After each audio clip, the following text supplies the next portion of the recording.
Нагаз ахынх 10 хүүтэй нагаз ахын минь ааримд тасаг зэрэгтэй гэлцэн өмсөх зүүхээр тэгтлэм бялхаагүйч өлсөж үзээгүй нь дэгтэнх гэлцэн.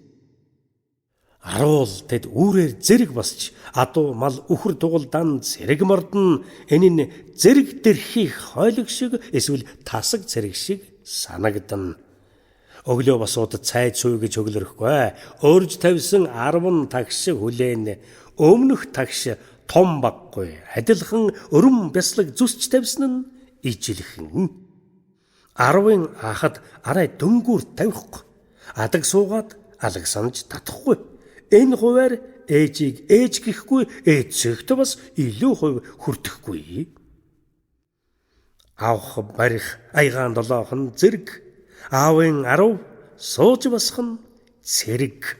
Нэрэн тэд зоргон дагуул нэгэн тоон нэгэн үд цөөднө.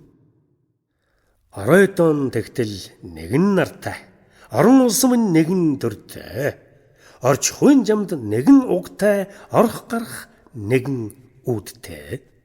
Олуулан тэгээд нэгэн зэрэг, олмоон тайлахтан ч нэгэн зэрэг, оройхон нойрсохтан ч нэгэн зэрэг, олны ямар тасаг цэрэг. 10 хүү мөр харахтан ч нэгэн дор, алтай хангайгаан гэх аавын ухаан тэр.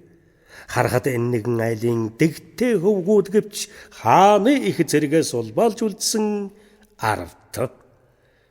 10 хүүтэй ээж эх дархан, 10 хүсэлтэй аав эцэг дархан, 10 үртэй угсаа овог дархан, 10 дэртэй цэрэг төр дархан.